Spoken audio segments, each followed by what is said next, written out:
Good evening, everybody, and welcome to Fridays Live with me, Raj Naik. I have a very, very special guest today. But before I introduce her, as customary, I will give a shout out to my top fans of the previous week, and that is Sam Balsara, Anju Srivastava, Nitya Subramaniam, Namrata Suri, Anjana Sood, Jignesh Patel, Sheetal Shah, Kanishka Chaudhary, Ashok Damankar, Minu Anand, Reena Kamath, Sudha Malhotra Balla, and Dipali Gupta from Singapore. Thank you so much for continuing to watch this show. And today I have a very, very special guest. More than a special guest, she's a very, very dear friend of mine, one of my most favorite people. I'm the Ghar Ki Murgi. Huh. No, you're not Ghar Ki Murgi. You are Tandoori Chicken. Yeah. She's a very successful choreographer. She's a successful producer, something that I wasn't aware of. She's also an actress. She's a TV host. She's been a judge on almost every reality show that I know of. I know. And one of the most successful film director in our industry. Thank you, Raj. Welcome to the one and only Farah Khan. Thank you, Farah. Thank you so much. And thank you for not knowing that I actually acted in one movie. Yeah, I didn't know, honestly, but so I just got to know, and I'm going to ask you. I want to know more about it. Okay. So I just want to tell you something. Yeah. Especially for you, my wife cut my hair so that I look good. See, Agri must be dying to cut your hair, Raj. You're looking very dapper, by the way. I want to tell you. Can she come and cut my son's hair also? I'm sure. Like Master Bittu from 70s movies. You know that she loves that, so I'm sure she'll be more than willing to do that. Please, I'm sending him to your house for a haircut. Great, wonderful. So I just want to start, I keep saying this. You know what I'm missing? I just want to tell you, you know what I'm missing during the last 4 months of lockdown? Can you guess what I'm missing? I can guess what you're missing. What am I missing? Roast chicken. Yes, Farah Ki Dawat. I was thinking the whole industry must be missing, the Sunday lunches that you host. And for those, I am also missing that. Actually, that's the one thing I'm really missing. All of y'all coming home, on that Sunday, which goes on till 6 in the evening. And then eating that food and then lying on the sofa and then talking whatever we feel like talking, without bothering that somebody is going to record it or somebody is going to write about it. Yeah, we are all missing that, and hopefully as soon as a vaccine is invented, I'll be having a lunch too. Yeah. No, but great for those of you who don't know. I mean, while she's hosted a show called Farah Ki Dawat. Yeah, thanks, Raj. Yeah, and Farah is one of the finest hosts. She loves feeding people, and half the industry lands up at her house on Sundays, and she's always hosting some party or the other. Basically feeding people. She loves food, and she likes feeding people as well. Feeding you. I like feeding people who like to eat food. Yes, and we love your food, and we are waiting when all this is over. Hopefully, I agree. Our first Sunday will be at your house. First get together will be at mine. Yes. Okay. Now tell me. Yeah. So Farah, I just want to know. I mean, this show is all about inspiration for the next generation. I mean, when they see people like you who made it to the top, they want to know your journey. They want to know who you really are, where you grew up, how did you get into this, and things like that. So I would like to go right back and say if you can tell me a little bit about your childhood. My childhood, Raj, was a mixture of, it was Kabhi Khushi Kabhi Gham is the right title for it. So till I was about 5 years old,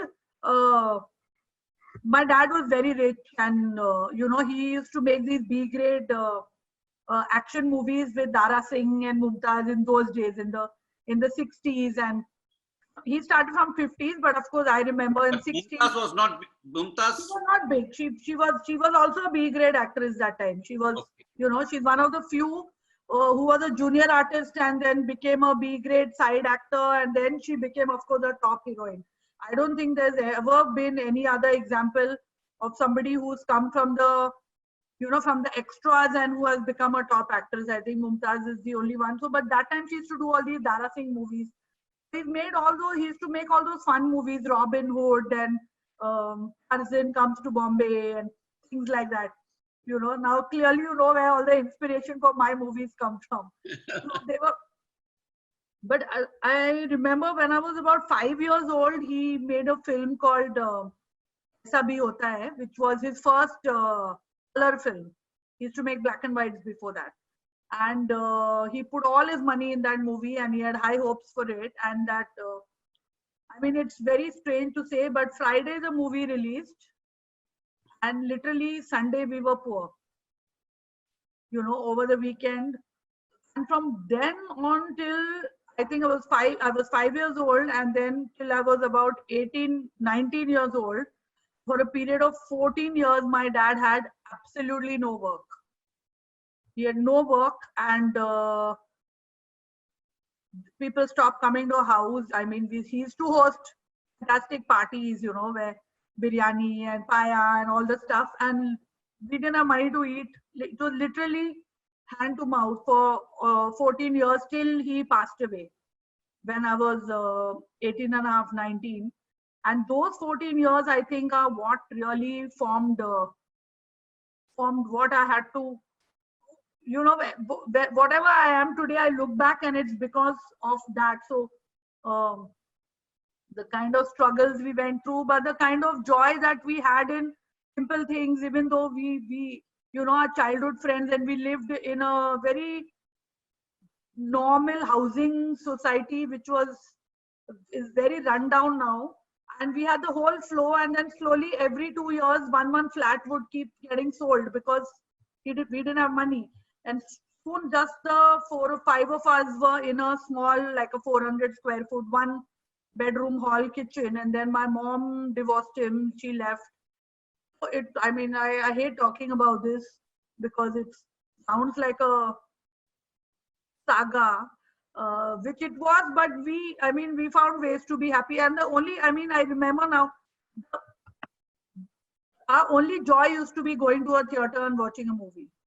You know, and all this with the stress, and my dad became alcoholic. He used to drink from morning, 7 o'clock. And I remember the smell of it actually. And even now, if somebody has drunk, I instantly get that smell. Like if my driver used to drink and drive, and I used to get into the car and I used to say, get out, you know, you've been drinking. And he would be quite shocked. He said, nahi didi, maine nahi. I said, I know that smell from childhood, so you cannot fool me. Get out and go home, sleep it over, and then come back. So he would start, and he was a very, very large-hearted, generous man who gave away everything that he had to people, and didn't have anyone to help him when he passed away. So when people say, I mean, when I hear about this insider, outsider, and oh, you're an insider, I find it a joke. I find it a joke because whatever it was, I mean, he used to be a big producer at one time till we fell on such hard times that when he died, there were literally 30 rupees in his pocket. And I had to go in a rickshaw to all my relatives' house to collect money so that we could give him a funeral, you know, so that we could buy his, you know, in the Muslims, they have that white cloth and the kafan, what do you call it? Yeah. So we needed money for that. So I had to literally go. I remember going in a rickshaw to Daisy Auntie's house, Honey Auntie's house, collecting money from everywhere to give him a decent burial. So, I mean, that was it. But it's not like we didn't have good times. I mean, we always remember the good times, you know, our friends and the kind of stuff we used to do. And must have been quite a traumatic experience. It was, you can make it traumatic, or you can reflect on all the good things in life. Yeah. Yeah. Or, you know, he had a very generous side, and he had a very funny side to him. You know, he had a great sense of humor. My mom went through very troubled times when she left him, and she had got married when she was 18, had me when she was 19, had never worked a day in her life. You know, she used to be treated like a queen. And then when she left him, she had to literally go learn typing shorthand to become a secretary, or first time she traveled by a bus. And then she worked at the Sea Rock Hotel at that time. She became a housekeeping supervisor. Nargis Dutt recommended her for the job. And of course, my mom is very, very capable. So she worked there for 10 years. And that was it. I mean, we didn't have any, we had the basics. I mean, we had the college fees, and I used to have a train pass, and that was about it.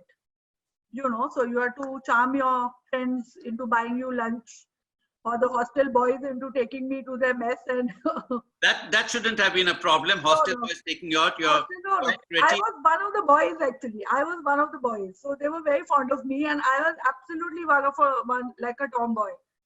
So it's not like I was the prettiest girl. I was a very skanky. I have seen your photographs when you were young, Yeah. Farah. You were I was like one very good scrawny. looking. Correct. So that's what you did. And then I did a lot of jobs, odd jobs. And of course, after my dad died, it's very strange because as a child, I used to dance a lot. When all bichare poor people who used to come to my house that were forced to watch this 4-year-old standing on a table and doing one Helen ka song. But then at one point, I heard my dad tell, I think it was Zara Singh or Dara uncle. And Dara uncle said, this girl, she's going to be a great dancer. And he said, I'm not going to let her dance. It's small now, so it's okay. And then I think that kind of stayed with me, and I didn't dance till he died. And after he passed away, I think I found, I mean, of course, I discovered Michael Jackson, but I found dance to be like my escape route. Like instead of, I mean, I could have taken drugs. There were every possibility of Sajid and me going down that path. But Where did you do your college? First 2 years I went to Nirmala Niketan Home Science. Don't ask me why, because my best friend was there, so I joined. But then after that I was in St. Xavier's, and that's when you started dancing. That's when I started dancing. In fact, I started a dance competition at Malhar. The Western dance competition wasn't there before. We all protested and said we want a Western dance competition. But did you train yourself to be a dancer or something? No, of course not. There was no training. First of all, there were no classes then.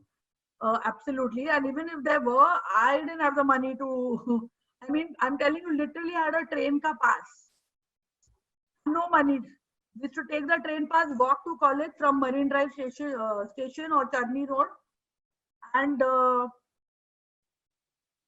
jugaad and get someone to buy you a chai or buy you omelette pav or something. And so how did you then? I mean, if you did not have a formal training in dance, obviously, you somewhere it's natural. It's natural. Yeah. I also learned a lot by watching and copying in the beginning. And we didn't even have a TV, we didn't have a fridge, we didn't have a phone, we didn't have any such things. We were at the mercy of our very kind neighbors. So it was literally like a little chawl. Our building was, with that common balcony. Where was this? Which part of Mumbai? This is in Juhu, in Kishore Kumar Lane. Okay. It's still there, Nehru Nagar Society. I still go there to meet my friends. Some of them are still there, my childhood friends, Goge, and a lot of people there. And if we wanted ice, we would take a bhandi of water, and Goge's mother, Palanti, would keep it in a freezer, and then if somebody was going to come, then we'd have a little bowl of ice which we used to break. And no fridge, no phone. So phone number was given of the neighbors. Anyone wanted to phone us, they had to get up in the afternoon and shout across the balcony. Phone aaya hai, then we would run. No TV. So Michael Jackson was watched my friend Raju Sapru's house. He's the only one who had a video player and a TV. So we all used to sit in his house and watch Thriller ka VHS over and over and over again. Yeah, it was a big craze at that time. Big craze, yes. So when Michael Jackson came to India, did you go and watch? I didn't go and watch. I was upset with the people who were holding his concert. It was they were friends. It was, now they are, but not then. I was very upset.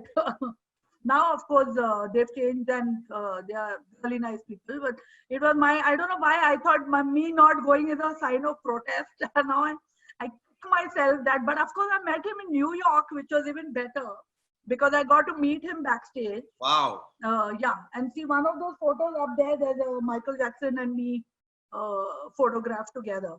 Wonderful.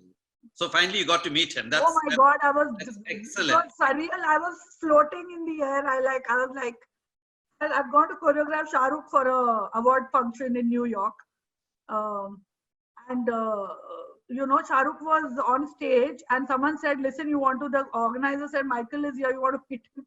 And get lost, Shah Rukh. I jumped him and run behind and waited. Yeah, that was just. I wish I had got to choreograph him once. That was like, I'll retire if that happens. Yeah. No, I mean,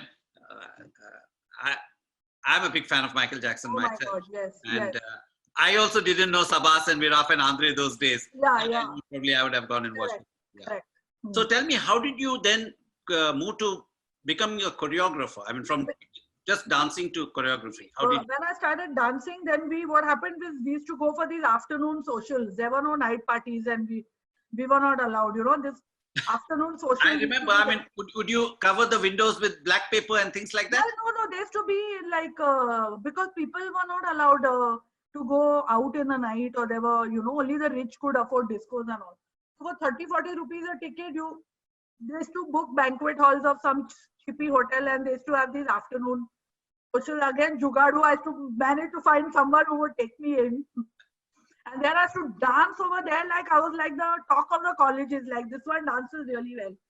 We formed a group of like-minded people, mostly boys. There were 4 boys and me. We formed a group together, and we would do shows. And then what happened is each of us would choreograph. It was like a democracy, literally. They would choreograph something, I would. So the thing started from there, how to choreograph, because we didn't want to always copy steps and do it. So, and from there I started choreographing. And then of course, after that point, I started watching Hindi movies also, because at that period we were in Xavier's. Watching Hindi movies was the most uncool thing that you could ever do. Has it changed? Has it changed? I think I changed it. I'm not being modest, but I mean, seeing Hindi movie songs did become cooler and whatever. Once I started doing, till then it was like considered really like tacky, and I mean, I think only Sarojji was doing like, that too. But like for Xavierites and all, it was like no. It was a very South Bombay culture. I can visualize it because my wife is a Xavierite. Yeah. So now you know. It was like, gee. So did you always, obviously when you're growing up, we all have our dreams, aspirations, and sometimes destiny takes us in different directions. Yes. But you obviously were since you came from a family which is from, your father was in films and things like that. Did you want to be in the industry? No, not at all. That there was absolutely no, because we had seen the worst of it. The worst of it. I mean, I don't think it could be worse than what we had seen and gone through. I mean, even though, and he was also successful much before I became big. I mean, I was all of 5, so I don't really remember that side. And also, most of his colleagues were not really happening. I mean, nobody had heard of him by the time I decided I want to join as an assistant director. Very few people. I mean, I was shocked when Nana Patekar called me and said, "Tu Kamran ki beti hai, main uska bahut bada fan hu." I have died there only that someone, and Nasiruddin Shah and Nana Patekar. These are the 2 people who were and we used to regularly watch our father's movies. So literally they were all much senior people. The others, I mean, even if you ask today anybody what's my dad's name, they may not know it. They won't know it for sure. So then, that was not an option at all. Right. So then how did you decide to get into acting? Because you acted. Acting, I got into like 4 years, 5 years ago. Okay, not then. No, God, no. I was one stick figure. Unlike, I had absolutely no acting skills, and not suited at all to do. I had absolutely no such illusions. We will come back to that. So tell me, since you choreographed now over 100 movies and things like that, and More than that, I think Wikipedia is still in some la la land. Huh? so I don't know. I mean, maybe Yeah, maybe more. Maybe and you've more. done both international and Indian Yes. Indian projects Yes. and regional language as well. So Yep. tell me, if you had to name 5 people whom you choreographed, who you would consider as the best dancers. Ritik, one superb dancer. I would say Shakira, the choreographer, and she was just phenomenal. And That's amazing. I mean, you got to. Yeah, I got to choreographer for the MTV Awards, Hips Don't Lie Bollywood style. So that was fabulous. I would say last I choreographed Sushant, and he did the whole song in one take, and he's absolutely a fantastic dancer. There are many that I didn't choreograph. That I think are just like I never choreographed Govinda, but he's my all-time favorite dancer. I got to choreograph Helen Auntie, you know, and that was a big thing. I got to choreograph Rishi Kapoor. These are all my childhood idols, you know. I mean, when I choreographed Helen Auntie for a song in Mohabbat, and literally, Geeta and me had to run from there because we were crying because as a child, I used to only watch her cabaret songs and stand on the table and do and try to I guess. replicate her, yeah. Yes. So for me to be like coming at a point where I'm choreographing Rishi Kapoor, you know, for Student of the Year, we did that Duffly Wale. I've choreographed him earlier also for Hum Dono and when he was still playing a hero. And those were all surreal moments because these are your childhood idols that, you know, or when you get to choreograph Amitabh Bachchan, you know. And but let me tell you, my all asks all of 15 minutes. Then I'm back to shouting at them. Then it's back. My all asks for 15 minutes. Then I'm like, you please stand here and do the step properly. Yeah. And so I can imagine you visualizing. I mean, I can you shouting at them. After the second day, they are like, "Chalo, abhi line mein khade ho jao." So so when did you decide to? How did direction happen to you?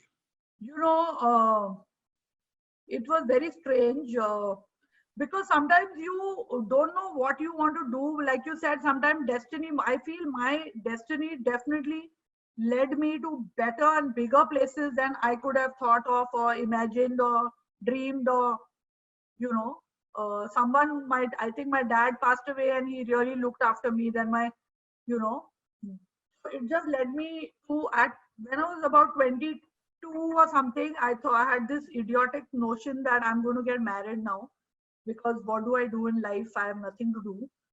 I've been dancing for so long and choreographing a movie, Hindi movie was nowhere. It was not a career option at all. At all. I mean, that was an alien world as to what we used to do. And because my mom and my aunts did not want me to get married at that point, very sensible, they are most sensible women that I've met. And I fought with them and said, y'all don't want to see me happy. They're like, no, you are definitely not getting married. So Honey Aunty's friend was Shankar Nag, who was making Malgudi Days at that time. And she said, I'm sending you off to Bangalore and you go there and you assist him. So I was there in Bangalore for a month and a half. I stayed with Shankar and his wife Aru, and I did by then Malgudi did the shoot was over, principal shoot, but I learned all the background, the technical stuff, the mixing and the dubbing but when I came back to Bombay, I was another person. I was like, you know, I want to do something.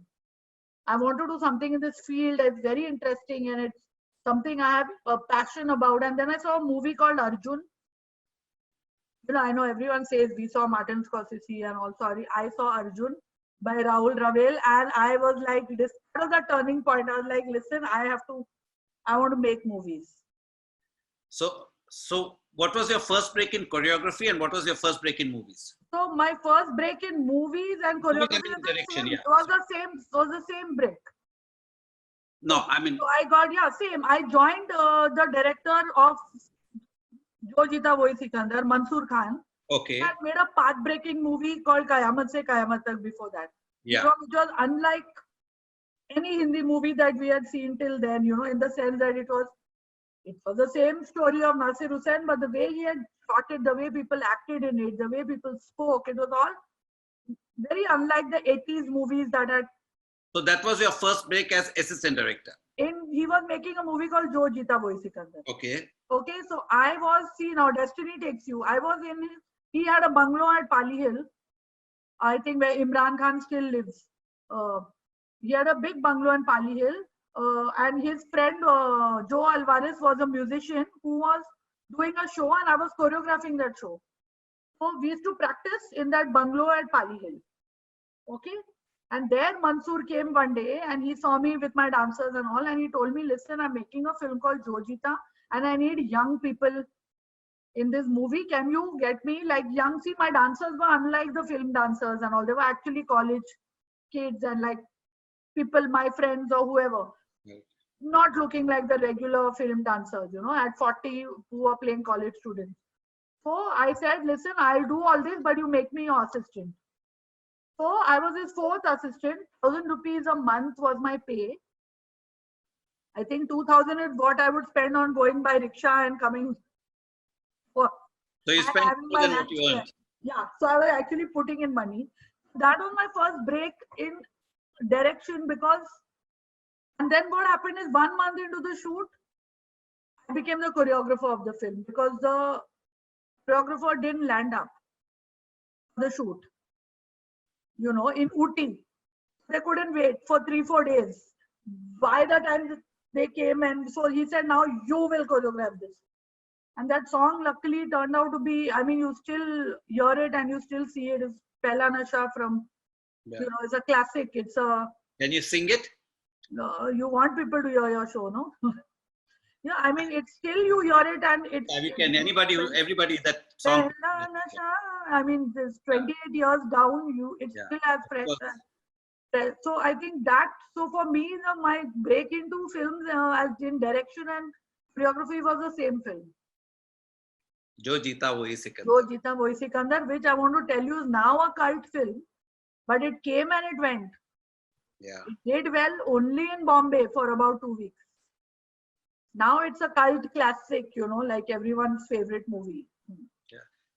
Sometimes this happens, right? I mean, movies. Yeah, a lot of time go off the theaters, then suddenly they. Lot of time because of watching it on satellite or watching it on TV, a new generation discovers it, you know, probably movies that are slightly ahead of their time.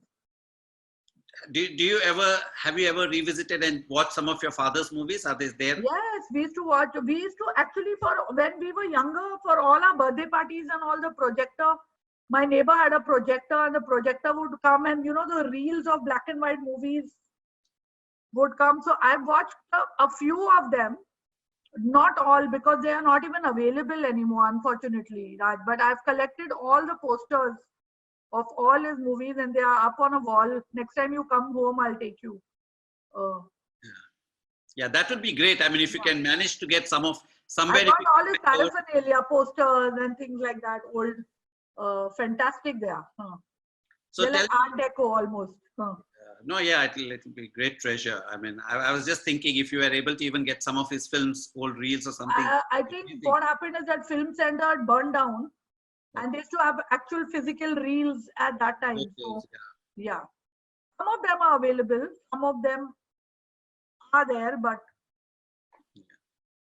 So, how difficult it is, because I know it's even difficult even today, but how difficult has it been as a woman in the industry? See, because it's not only the film industry, but largely almost every industry is a very male-dominated world. I don't know, I've never been. I don't have any sad stories to say about that. Yeah. You know, and if a pass was made at me or something inappropriate was said to me, I corrected it immediately. And nobody then, you know, I didn't wait for long time before I kept it. I immediately called that person, put them in their place and said, don't you do that. So I was that kind of person. I can imagine someone may keep it within them and then 20 years later, they want to It can be. So for me, it was never, because I've always grown up with Ajit and the building boys, and they were my friends, and we were always, my upbringing was never that you are a girl and he's a boy and you will be treated differently. My upbringing, for whatever reason, that maybe my parents were too busy to look after us, was So you had to almost, fight for survival. yeah, and it was never that. They were quite liberal in that sense. I mean, I don't remember ever being told you can't do this because you're a girl, or later, uh, So it was literally like Sajid was not allowed to go out anywhere in the night unless I was going to. So you are the elder If sibling. Farah is going, then you can go. And I was saddled with him for years, bloody irritating. So you are the elder sibling, right? I'm the elder by 5 years, but looks the other way around. So Yes. yeah. I hope Sajid is not watching you. Actually, it's okay. He knows. Okay. So when I came in and I joined Mansoor as an assistant, I have a picture of Jojita ka rap, Ooty rap schedule. There are some 80 men, including cast and all the cyclists and the technical crew. And there's one girl, me. And I'm happily sitting there, not even thinking that this is weird.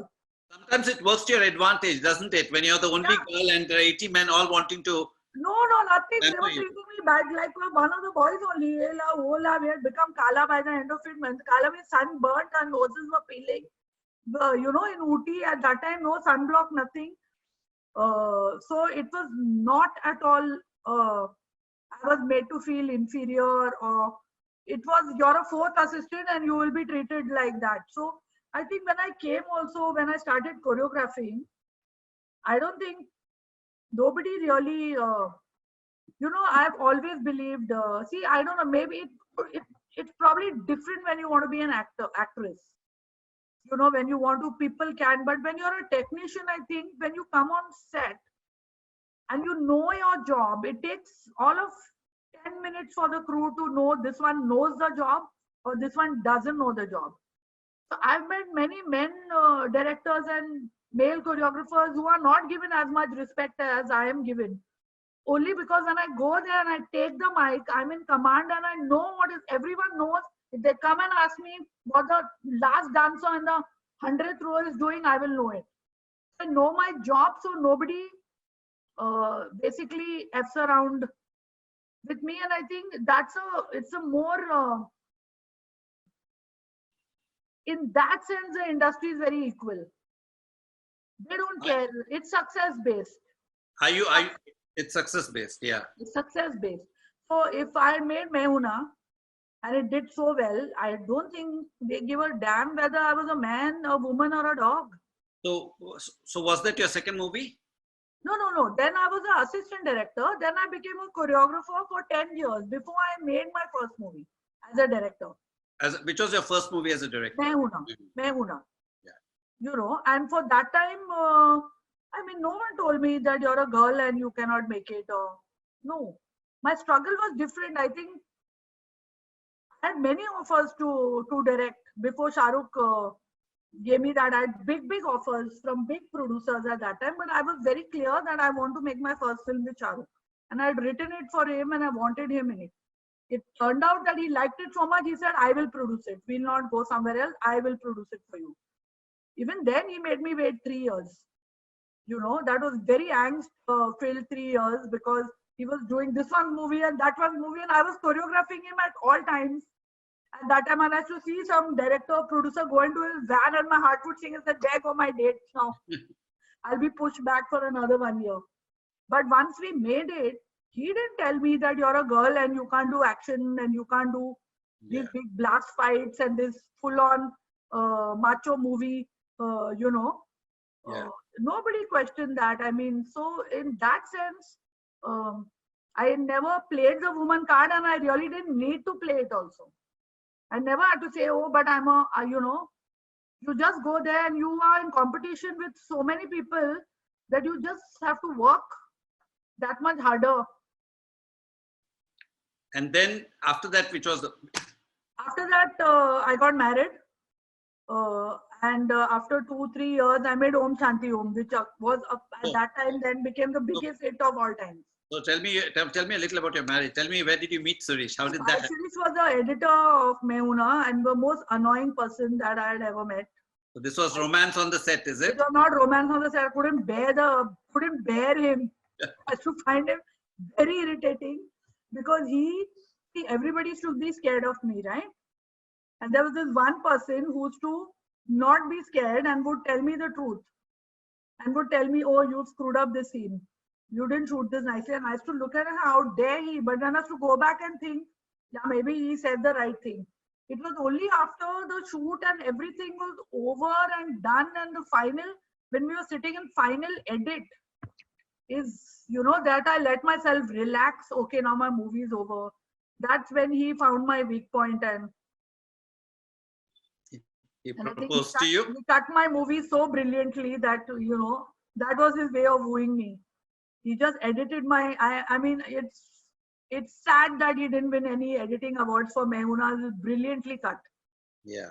Hmm. So Nice. that's it. Huh. And then he gave me an ultimatum, actually. He didn't even propose. How long after that you guys got married? We started seeing each other in, I think, January 2004. On my birthday, 9th of Jan. He came with other people to my house. And then December 9th or 2004, we got married. If I thought about it anymore, I would definitely not have got married. Yeah. And now you got three. Now I've got lovely 3 kids. Yeah. So kids. it's all makes all his irritation worth it. Yeah. I saw somewhere you had posted or something. Your kids have become entrepreneurs. My kids, my girls are, yes, my girls are doing pretty well, Raj. How old are they? How old are they? they? 12. They all 3 of them are 12 years old. And in this pandemic, they've done quite a lot. I was quite impressed. As you know, we've also, Anya has painted Meredith. You see, yes, she's done a sketch. So she wanted to look after the strays that were dying on the road, and there was no one to feed them. And I said, listen, we can't go on asking people for money because people are fed up of. Everybody is in the same boat. So you offer something to people that they can take from you and give you money, and then you use that. So she sketches really well. She's really very good at it. So she said that I can sketch their pets. So I said, okay, you make a sketch and I'll sell it for 1,000 rupees. So anybody will pay 1,000 rupees to get a sketch of their dog or their cat. Of course. She even sketched parrots and elephants, if you please. So she's actually made 4 lakh rupees. 4 lakhs is what she made in 2 months. Of course, there are very generous patrons like Abhishek and who have paid 1 lakh rupees for a sketch, or even though he doesn't have a dog. But that's okay. I mean, that's yeah. So she's collected, all of it has gone between feeding the strays and we've also sent loads of groceries and packets to slums and Nargis Dutt Foundation, this Sonu Sood Foundation too. So we divided it and used that money very, very prudently and wisely. Yeah, speaking about doing this thing for Stray Dog, you've done a lot of work during this pandemic as well, because I've seen you donating kits and things like that. That is all, yes, I had good people, Raj, who wanted to help out and didn't know how. You mobilized that. This 9 India who makes low-cost sanitary napkins, they don't know how to do it. So, I took the onus to distribute, and of course, my dear friend Sonu Sood was doing a lot. Rohit Chetty was doing a lot. So we did quite a lot along with them, just sending water to the police stations. Yeah. I got Shauna Chavan from Parle to help out. So everyone came together everybody wanted to do something. That was good. Everybody wanted to do something. A lot of people didn't know how to do it. Yeah. So if you can just give them that access, that you give it to me, I will make sure it goes. I think that pandemic, lot of good people came out to. No, I think you should give a big shout out to all those people. I mean, I know that there were lots and lots of people who have actually gone. Lots. I mean, I see this. I was doing with these little roti ghar and all little 25-year-olds getting together and just spending their time. You know, you can either sit at home and grumble, or you actually go and do something. Even last 2 days, I mean, Bombay has seen this rainfall, and Oh my God. I was seeing a lot of people coming out to help Yes. people and things like Yes, that. they do. They do. I mean, Yeah. this is I mean, while the I'm worst speaking of and best. Yeah, while I'm speaking of this, I just want to give a big shout out to my friends at the Rotary District 3190 in Bangalore. They've also spent almost 15 crore rupees, you know. Oh my God. Wow. They're now building a 300-bed hospital. So, you know, Wow. I just want to give a shout out. So I thought I want to give a shout out to them also. So great, Absolutely. guys, keep it going. And for all you people who are watching, it doesn't necessarily have to be money. It can be Yeah, anything. it can be anything. You're Raj, I'm happy. telling you, there were the Anything. person who I was buying PPE kits from, Antim Totla, he saw and he said, listen, I've got 1,000 masks. I want to donate those. You know, Tabu was doing a lot very quietly. She was sending kits and masks and lot of stuff. Lot of people doing it without wanting any sort of credit for it. My only thing was, the more I speak about it, the more people will want to come and they will know that you're doing it, and they will join you They can reach out. in giving you. Sometimes it's not wanting the publicity, it's wanting the wanting it to be seen so that people can join. Visibility, so people know, or if this one is doing, let's give some more over here. Exactly. No, that's a good thing. And to all the doctors, all that, I mean, you know, a lot of. I want to tell you, it's still going on. Yeah. But you go to Bandra and it's a COVID-free zone. They have no COVID in Bandra. When the lockdown opened, we decided to go for a drive. We were like, oh my God. Yeah. You don't know there is coronavirus going on. They're holding hands without masks and walking on Cutter Road. Very sad. You know, I hope people, and especially when educated people do it, then it. Mostly educated people are only doing it. Because see, the poor don't have a choice. Yeah. They don't have a choice. It's the rich and the educated who have a choice and choose to ignore it because they want to party. I think, you know, normally in situations like this, I always keep telling people, unless it hits you or somebody in your vicinity, I want to hit them. When you get the wake-up call. I want to go and hit them. Forget the corona hitting them. Yeah, and your daughter, I just, I mean, I love Zar and the two girls, so I just have to speak. They also started something. Okay, so once this is over, then they had 6 weeks of holidays. They wanted to, I mean, do something which so they are actually very good. They have formed a online party planning company, Raj. So I was also amused. I had absolutely nothing to do with it. My poor son was thrown out of this company because he's not in that company. No, they said he's very irritating and all. They've thrown him out. And they started an online where they organize your party, your Zoom party or your Microsoft. And they are fabulous. They are doing a party every day.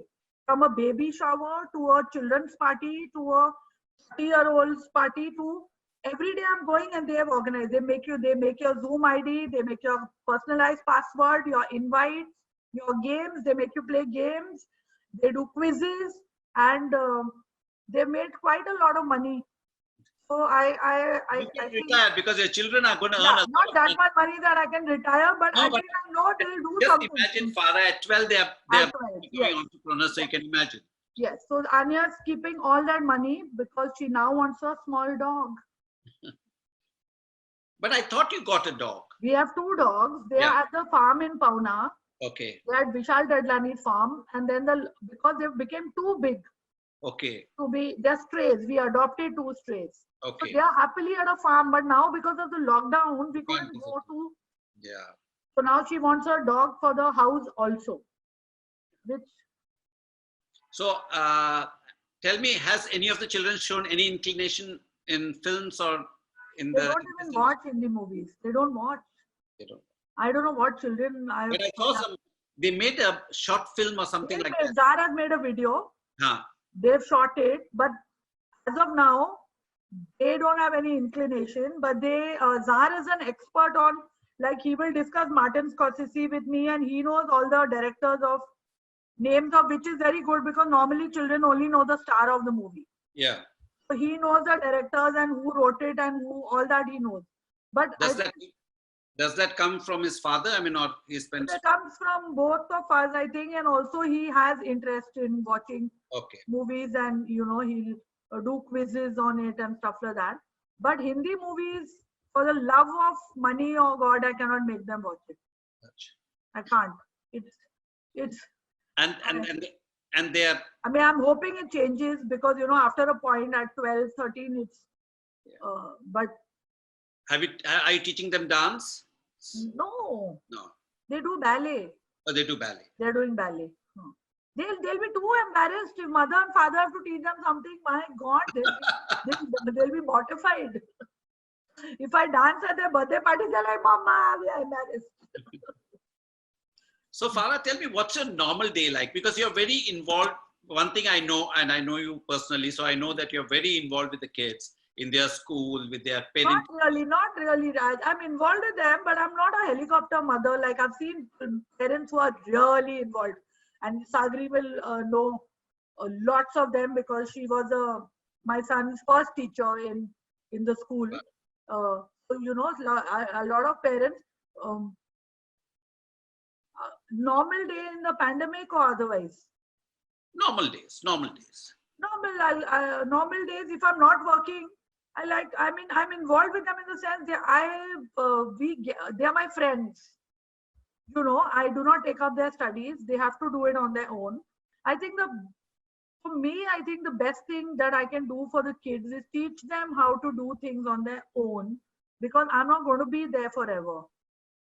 And I don't want them to be lost if I'm not there. So my major worry as a parent is how much can I train them to be. Yesterday, Azhar was given a full lesson on how to make spaghetti bolognese because he enjoys eating it.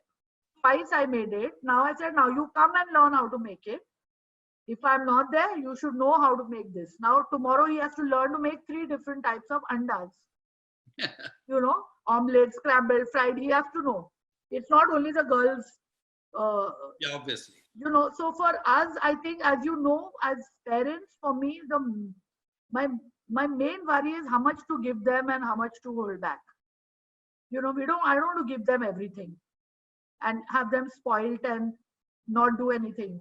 So I want, but at the same time, you're working so hard because you want to give them a better life. I never got to go to a university abroad to study. So I would love to send them there. I'll probably be taking a course close by in the same university.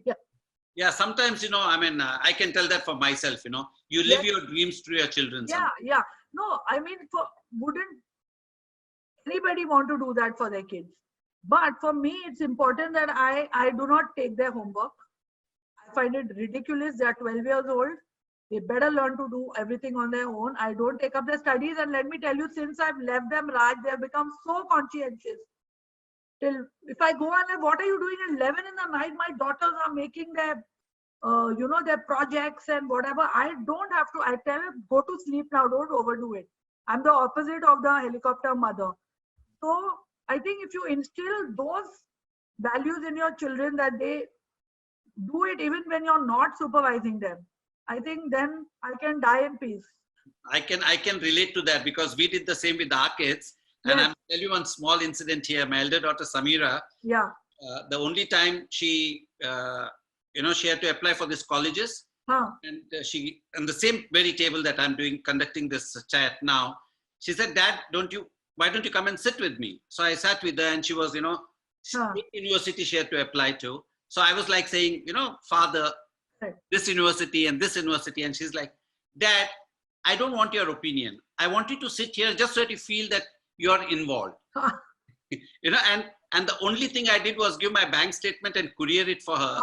But otherwise, both my children, we never involved. I think it's also the peer pressure because, if you leave them alone, they take responsibility. Yes.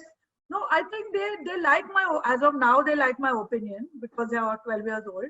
And I also talk to them about everything. I talk to them about my boyfriends when I was in college, and it's like having three friends. Yeah. So I want that openness. So when they have, or they They should be must able come to and talk. talk to me also, And yeah, I think they're going to hit puberty in this pandemic. I'm going to have three hormonal teenagers if a vaccine is not found soon. So in this lockdown, how has your life been? My life, other than I have not been going to work, is pretty much regular, Raj. I don't party out in the night, so I I'm know you I'm go to bed missing early. having my friends come over and do that. But otherwise, I can't complain. I can't complain. I spent a lot of time with the children, and we have a comfortable house. Um, so definitely, which is also why I was so eager to do things for people, because we can't complain. Yeah, we are very privileged. Very privileged. Yeah. So privileged, lucky, whatever you call it, and we needed to share that privilege with people who are clearly. I mean, it's been horrible. So I hate when people say hashtag grateful to the pandemic, and I want to go there and slap them and say it's a horrible thing. Please don't be grateful to it.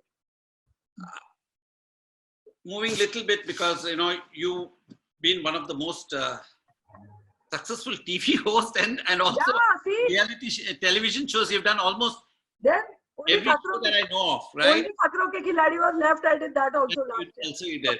So you're the star who's actually done almost all. I should be in the Guinness Book of World Records. Yeah, you should. I've done, I think at least 30 shows. Yeah, reality shows. I've done at least. I've not left anything. Do you want me to put you in a spot? Yeah. So tell me which of the show is the best. So the show is the best, of which I enjoy doing a lot. Okay, which you enjoy doing? I thoroughly enjoyed doing Bigg Boss. You know that it used to be my favorite show. It still is. I mean, I'm hooked on it. For viewers who don't know, I mean, Farah used to send messages to our programming team and send messages to me on everything that's happening on Bigg Boss. So in one season, we had to have a host. I mean, for whatever reason, Salman wasn't available. I'm the aloo that is put. Yeah, and we couldn't think of anybody else. I said, if you have to let's get Farah, because she knows so much about the show. Probably. Yeah, but that is true. So I knew so much. I thoroughly enjoyed doing. And it was the right decision, because the show ratings went up, and we did very well. And Salman is the only one who still says it every time. He jokes about it all the time. He's not joking. He's quite hurt about it, I think. No. No, he's too sweet. He was too lovely to me. Yeah. And he keeps saying, if Farah ko bulao, jo aayi thi to rating didn't go up because of me. Because that season was just like fantabulous. But I think it was, you were very good. I mean... yeah, so no, I enjoy doing shows where I'm involved and I can... So how was your experience now that the last one you did is Khatron Ka Khiladi? How was the experience? It was a very strange experience. I enjoy watching Khatron Ke Khiladi also. But it was not a show ever that I thought, and of course Rohit called me and he asked me to personally do 2 episodes because he wasn't there. But it was very strange, and it was different because it was the first time the host was getting scared of the stunts. And normally Akshay, Rohit are like full macho men and they are doing the stunts themselves. And I think I was more like the audience who was like looking and wondering like, oh shit, how they're going to do it. But it was fun, and it was fun. I enjoy doing TV. Now you're to the Guinness Book of World Records. I think I have to go there. I've done almost every show there is. So Farah, one travel show is left to do now, which nobody can travel now in any case. Yeah, now nobody can. You can do a virtual travel show. You can just... No, I want to do actual travel. So tell me, I mean, a lot of people, I mean, when they've listened to you now and seen your journey from, the struggles that you went through and, to becoming one of the most successful film director in this country. So tell me, if you have a message for all youngsters who want to either become a choreographer or want to become a film director, what would your message be? Raj, lot of time people tell me we want to be an actor. My message is that don't do it as a hobby. You know, sometimes people come, even that lot of people send their kids to me, ke isko assistant director rakh lo. You can't say no because there's a relation with the parents. So it's not nepotism. I would say it's called relationship. You know. Obviously, that happens in every Yeah, industry. so I mean, I have a relation with the parent, so I will meet that child. Of course, that child gets entry into my house and whatever. But my only message would be to anyone joining any field is that don't do it as a stopgap. कि मैं 2 साल ये 1 साल ये कर लेता हूँ फिर कुछ और करूँगा. Do it if you feel that there is nothing else that you would rather do. You know, it has to be your passion. And whenever I go to give these lectures and all, they ask me, I want to be an actor. What do you suggest? I said, only come into this industry if you feel that I will die if I don't do this. You know, you have to, because it's very tough.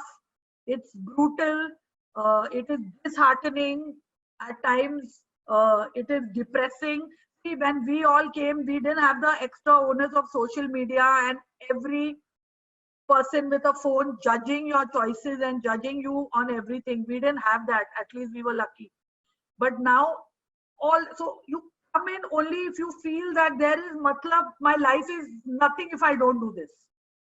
Only when you have that passion, and that then is when you have a chance of making it.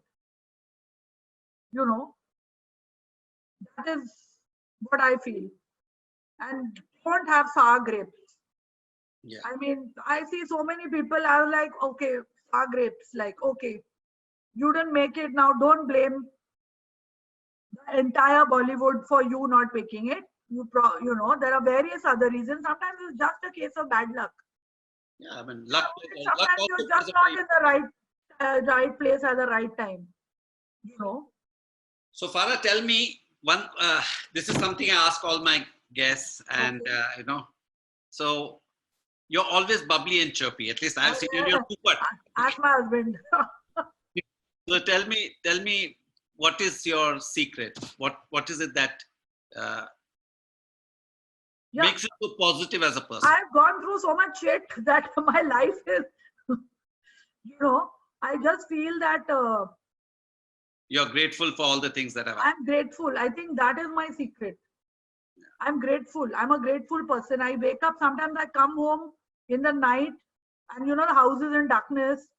I've come in with my own, and I just stand there and I look at the size of my living room and I can't believe it's my house. You know, my mom, my brother and me stayed in a storeroom for 5 years. It was a storeroom. It was about 50 square feet, one room with a very small passage, which we made into a kitchen and a tiny bathroom. And we stayed there for 5 years. So when I come now, you've come to my house. Yeah. When I stand there, I was like, thank you, God. You know, thank you, universe, for that is, I mean, that is gratefulness. And like I said, my mantra was in Om Shanti Om. If you truly love something, you manifest it for yourself. You know I manifested my kids. I was 43 years old. And that was the last time I was like, I'm going to have these kids by hook or by crook. You know, I'll tell you a secret. So I came back and I took all my sanitary pads and I threw them out of the house. I parceled them and I said, throw them in the kachra. I was like, I will get pregnant. I will not get my periods this year. You know, so you have to really just manifest it and you have to be grateful. If you're an ungrateful person, you'll always be bitter about what has happened to you. You know, you look around, you will always see somebody. I mean, you'll see somebody, you can choose to see someone who's, oh, this one is doing better than me. Or you feel that I've gotten here, my God, thank you. So I think gratitude is a very important factor. You know, at one point I used to do that morning, get up and write 10 things that you are grateful for. Whether it's as simple as somebody is making a cup of tea for you and putting it in your hand. Yeah. Because at one point I had to cook khana in my house and then go to college. Literally wake up at 6 o'clock, cook the food for the day, and then take the train and go to college. So when I wake up, somebody's made tea and they put it in my hand. You know, just be grateful even for that. Farah, you know, very few people remember their past. They talk about their past, and you know, you always kept that in mind, and probably that's what has helped you stay so grounded. Okay, the person you are a friend's friend, and you got a huge heart, very, very big heart. Okay, and I'm proud to be your friend. No, I love you, Raj. You know that. Even before I knew, first of all, I always knew you as my son's teacher's husband. After 6 months, someone told me he's the CEO of Colors. I was like, bloody, why didn't you tell me earlier? No, I love you and I love you and I love Sagri, and you know, it's. Thank you so much, and stay blessed, and more power to you, more success to you, more happiness to. Yes, I think that is important. My name, by the way, means happiness in Arabic. Oh. Farah means happiness. Oh. You know, which someone told me long ago, and I said I must live up to my name. Yes. You know? So we've got happiness there and cheerful here. Yeah. Then what else you need? Thank you so much. Love you. Thank you for having me on your show. Yes. And to all our viewers, thank you so much for watching. And you can go on Instagram. You can follow Farah. You can go to her Facebook. Follow Raj. Twitter. Okay, you can follow her, and sometimes she puts some very interesting Insta pics. And you can follow me at Raj Cheerful, Cheerful with a double L, on Insta, Twitter, Facebook, and YouTube. And thank you very much for watching, and I shall see you same time next week. Thank you. Thank you, Farah.